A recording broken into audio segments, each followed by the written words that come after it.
The growth group for this week is the encouragement exercise. We've had some pretty heavy ones the last couple of sessions. This one's going to be a little bit more fun. At least I think it will for most of us. I guess it could depend on kind of personality types and stuff like that, but I really think that this is going to be a little bit more fun. I think we're all going to enjoy doing this. The purpose of this exercise is to strengthen our encouragement skills and help us so that we can grow as encouragers. Encourage one another is a phrase that is repeated in Scripture. It's in 1 Thessalonians, it's in Hebrews a couple of times, it's elsewhere. It's modeled in Scripture.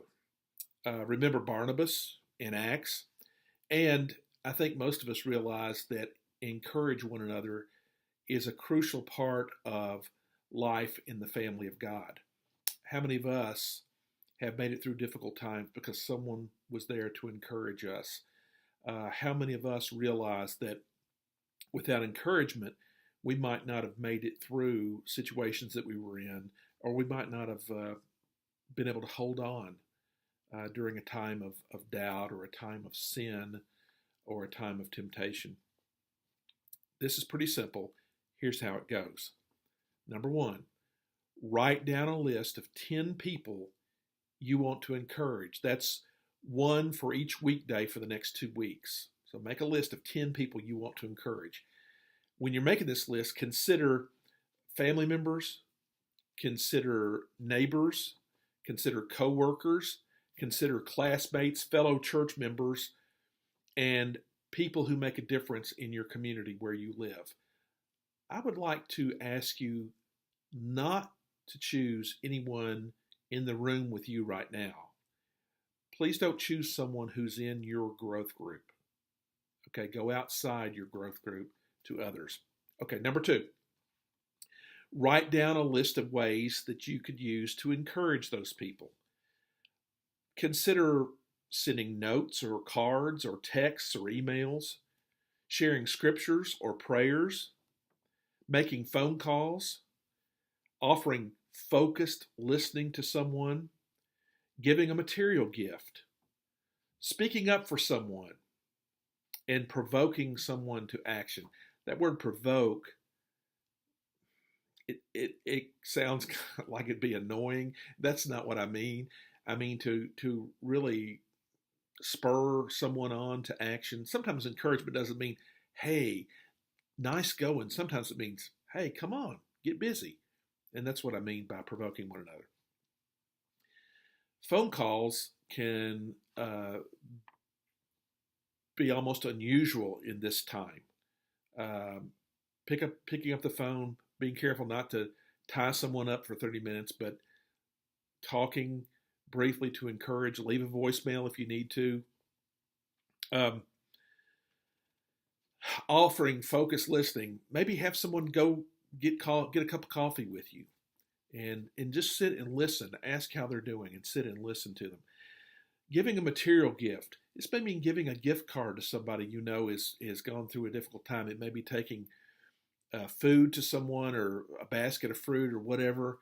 Doing something kind in a material way. It may mean making a car payment for someone who you know is struggling or something like that. But depending on your ability and the needs of others, think of some material way to bless them. Okay, write down a list of 10 people that you want to encourage. 2, write down a list of ways you can encourage those people.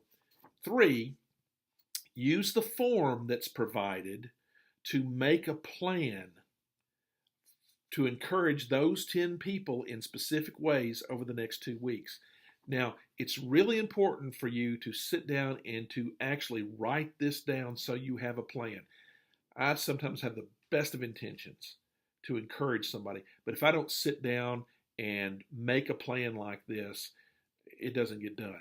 This is a really good way for me to do this. I think it'll be a good way for you to do it. Make a list, write down who it is you want to encourage, the specific date and time you're going to do it, how you're going to do it.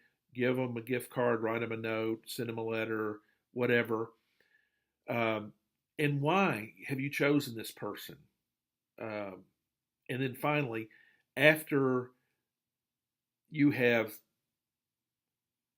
done this act of encouragement for the person, what did you learn from it? Is there something did it go well? Was it awkward? Was it really rewarding? Do you think you connected? Did it mean something to you? Did it mean something to them? Write that in that final column on the right. What was the response from you, from the others, if any? Sometimes we never know how the act of encouragement is received. That doesn't mean we stop doing it. It just means we don't know, and we can know that we did what we could. And then step 4, let me review these real quickly. Write down a list of 10 people you want to encourage over the next 2 weeks. Write down a list of ways you can use to encourage those people. 3, use the form to make a specific plan of what you're going to do over the next 2 weeks. And number 4, real simple, do it. Just do it. Make the plan and then work the plan. Plan the work, work the plan, as they used to say in my grad school classes. This is the encouragement exercise. I think it's going to be a little bit more fun. I really am interested in seeing how creative you are. I hope that some folks at Lafayette are going to be encouraged. And maybe more importantly, I hope some folks at your school or office, I hope some folks in your neighborhood, or maybe somebody in your family who really needs it, are going to be encouraged. The encouragement exercise. I'm eager to hear how this one works out.